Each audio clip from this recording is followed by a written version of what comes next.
What's up, guys? This week on Dropping In, we got the really cool opportunity to interview Terry Adams and Scott O'Brien, talk a little bit about Voodoo Jam. So this is part one. Let's get into it.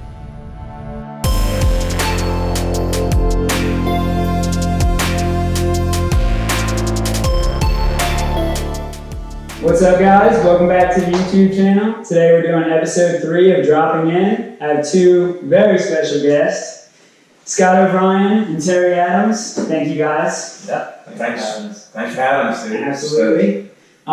So let's start at the beginning. For those who may not know you guys, one, I know you guys have been friends for a long time, so talk about when you first got into riding BMX and when you first met each other. You want me to go first? Alright, I first started riding BMX in New Orleans in like 83, like years ago. I was like 10 years old, freestyle, just, like any kid, I just was attracted to it. I had a friend bring me some magazines from California, and I just got into BMX. I like traditional sports as well. I've always done both my whole life. So BMX, I was just attracted to it. I love the freestyle thing. I love everything about it, like what you wore and all this stuff. And a couple years later, the movie Rad came out, and I was a part of that whole era, and I've been riding ever since. And then I got out of riding in like 92. When I went in the military and stuff, I got back into riding in like 98. And 98 was about when I met you through the skate park down south. So I was riding at the park. Do you know about that? I don't even know. Was that Indo Park? It was like on Bienville Street in New Orleans. There was a skate park. So a friend of mine was like, "Hey, dude, you need to start riding again. Like, it's crazy you don't ride still." And so I was like, "You know what? I do." So I went and bought a bike, and I just started riding. I rode a lot of park. I rode dirt. I rode vert. I rode flatland. I rode everything. So I was riding this park, and the dude was telling me, "Man, he was riding flatland." So I started riding flatland, and the dude's like, "Man, you good, man? I know some dude that lives in Hammond that rides. Here's his number." And I got Terry's number, and Yeah, I mean, I'll just pick up from there. Like, back then, there was no Instagram. The way you got a hold of people to ride was you somehow got their phone number, and you just had to have the balls to call them, whether they're younger than you, whether they're older. That was the only way to kind of hook up and ride. That's how I met, Nikki and everyone in New Orleans. That's how I met Scott. Like, back then, you strive to find someone else to ride with, and the way to do it was if you had to dig through the phone book to call all the bike shops around. That's what you did, and just asked if people rode. So I called him in 98 when I got back into riding, and so it just, I don't know, the rest is history. Yeah, it kind of linked up once. It was insane. Like, it was a passion for BMX, and then he knew all of these, like Nikki and everybody, and then we just had this love for riding. And at the time, you were riding for a couple of years, and then, dude, the rest is history. Like, we just went, I don't know. we didn't stop. Like, that was a unique time that we met up because Flatland was still in the X Games. There was all these like X Games trials and these CFB contests. It was called like Crazy Freaking Bikers, and they were all over the U.S. So we were driving to them, we were flying to them, and for me it was great because I was so young. It was kind of like a chaperone / friend / mentor to go to all these places with. My mom wasn't going to let me go by myself at 15 years old, so Wow, it really worked out. That's so wild to think about now, because nowadays, we have Instagram. It's so easy to connect with BMXers, but I can't imagine back then getting a phone call being like, "You may not know me, and I may not know you, but I know you're into BMX. We should ride soon," and really linking up like that. I mean, truth of the matter is, we were more connected back then than we are now. I mean, we're really not connected. Yeah. The best thing is going to jams and being around other BMX riders. There's no better experience than that. Absolutely.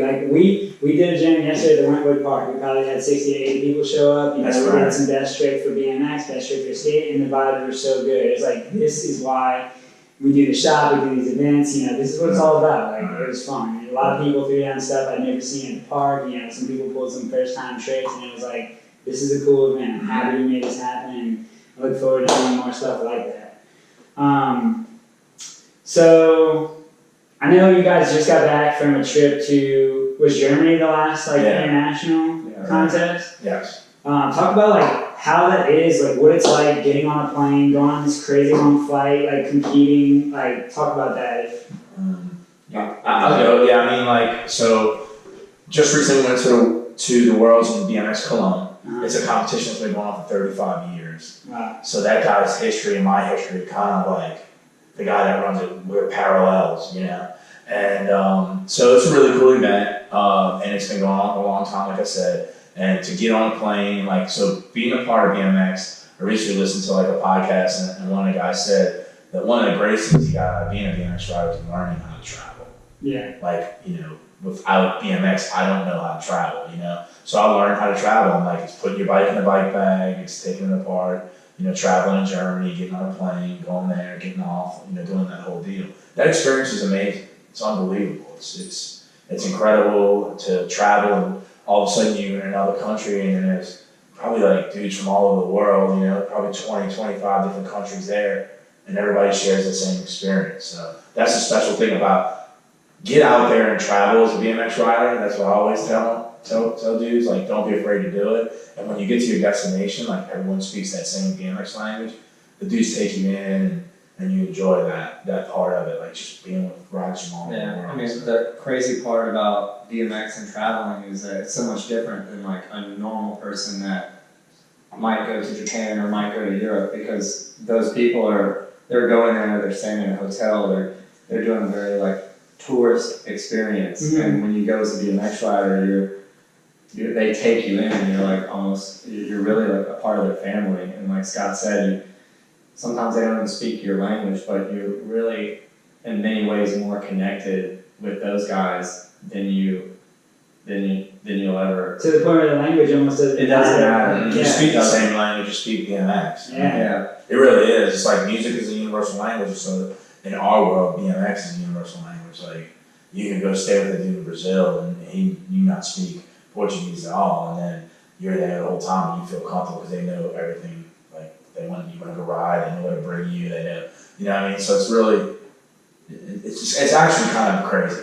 Like, people don't live like we do. That's why I tell BMX riders, like, yeah, it's cool, you're getting your roots where you live, where you're from, always put back where you're from, but dude, you've got to get out there. Even if for a dude that can't go to another country, like, man, go to California, go to Florida, go to Pennsylvania, like, go to these different places. Because I've personally ridden my BMX bike, like, in all over the world. Like, it's crazy. Like, ridden my bike down the streets of Tokyo, ridden my bike down the streets of New York City, ridden my bike down the streets of LA, you know, ridden my bike down all kinds of these amazing areas and locations. And at the end of the day, like, that is probably like really the raddest thing I've ever done. 100%. I mean, I can definitely relate to that on a smaller scale. Like, I've never traveled internationally with my bike, but some of my best BMX memories are trips to Austin, Texas. I've been to Woodward in Pennsylvania. I've been to California to ride the van skate parks. Like, those trips are game changing because it's not just seeing a new place, a new change of scenery, but being there with your bike is like opens so many doors, and it's just so fun. Yeah. And so your next deal is you have to go international. So it'll happen if you believe in it, man. Hey man, I'm trying to make it happen for sure. Yeah, Go with us to Germany. Yeah. Gotta get a passport soon. So go back to the early years of BMX. Were there any pros that like stood out to you at the time? Like, I know for me, like when I saw Dave Mara, I was like, that dude is my ultimate like hero. Like, that's who I want to be like. That was like a huge item. Was there any like pros that really like got you stoked on BMX early on?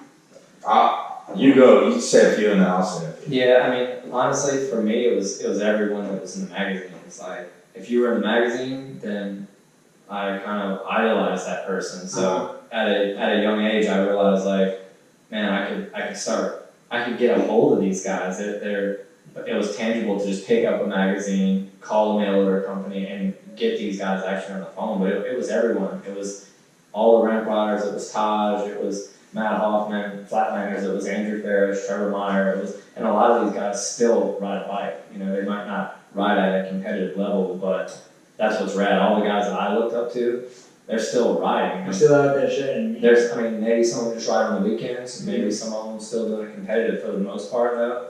BMX is still young enough to where all these guys still ride. Yeah. You know?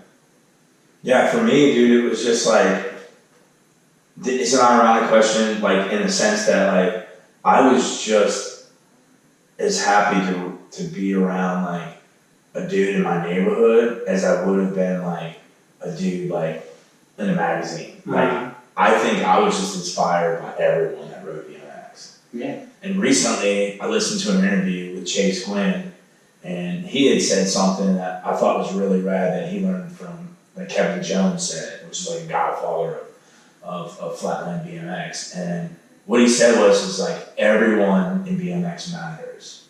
So if you have that part built inside of you as a person, like the kid that's starting out at the park should stoke you just as much as if Chad Curley was a pull up on his bike, you know? So am I appreciative of those dudes and the tricks that they do and the level that they're at? Like, yeah, of course I'm more stoked on that, but like, it's just all of BMX that inspired me, like what dudes were wearing, the kind of bike setups they had, like all through the years, like that stuff was just, man, I was just so stoked on that. But for us, I think we have some godfathers of some, you know, of BMX, and like those for me personally are Kevin Jones. You know, me personally, like he was definitely someone that pushed me to be you know, just like open my eyes about the possibilities of BMX. Yeah. You know, and I mean Matt Hoffman did that as well, but like Matt Hoffman, I knew I wasn't going to air out 35 feet. You know? But I appreciate Matt Hoffman's dedication, like to riding. You know, Dave Mirra, of course,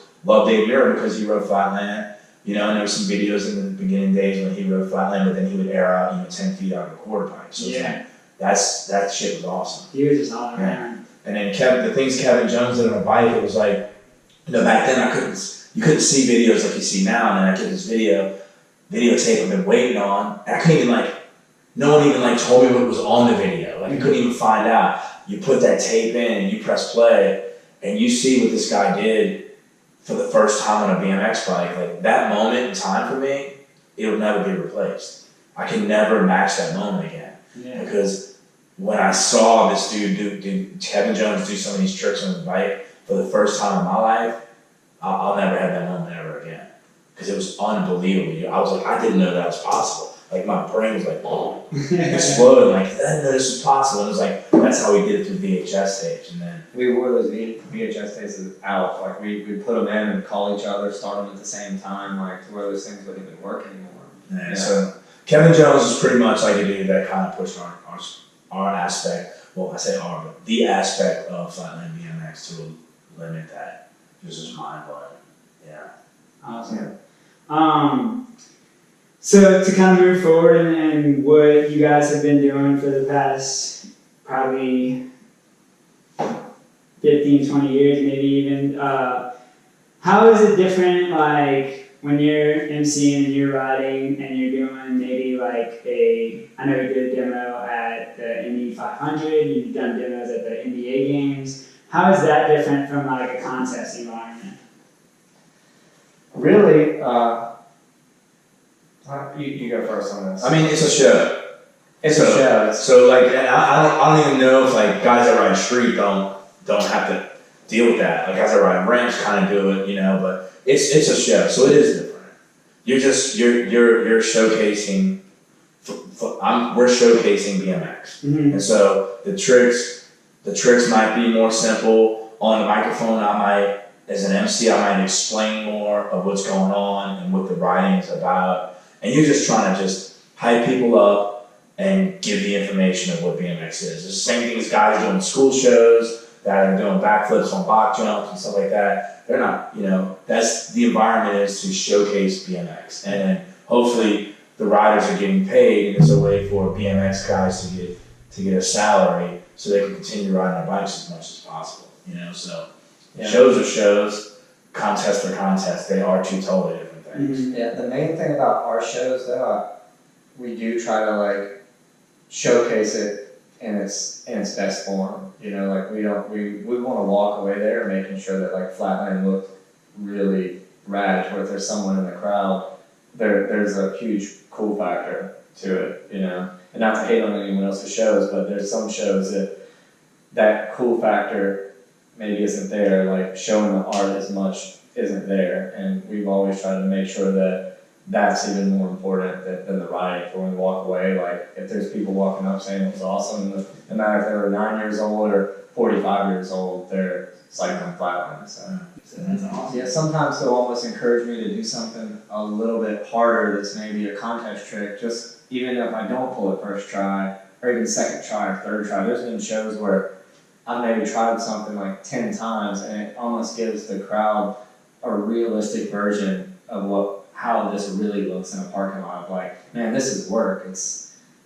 Sometimes it looks easy, but it looks easy because there's a lot of failed attempts at home, and sometimes we kind of bring that into the show and just move forward until I get the trick. So Yeah.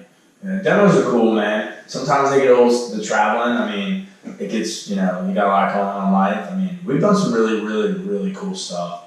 And Red Bull has given us a lot of amazing opportunities with that. Just this year we did something right before the Red Bull soccer game in New York City.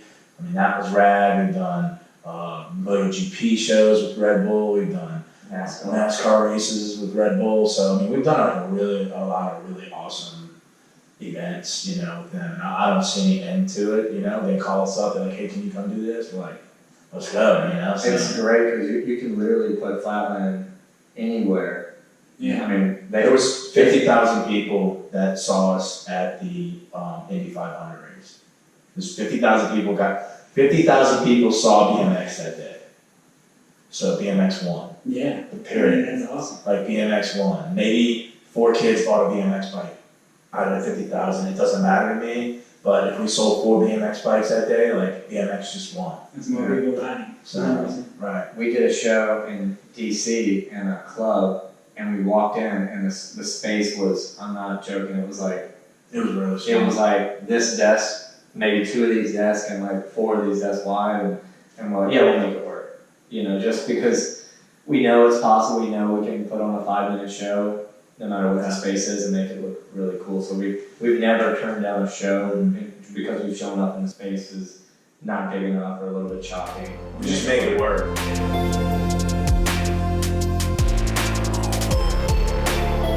So Voodoo Jam is going down August 17th. Pro finals start at 6:30 p.m. and it's happening at Generations Hall in New Orleans, Louisiana. You can get your wristbands at Drop In BMX and Skate Shop. If you have any other questions, feel free to comment on here or message us on Instagram at Drop In BMX and Skate. We'll take care of you from there, and we'll see you guys at Voodoo Jam. Thanks.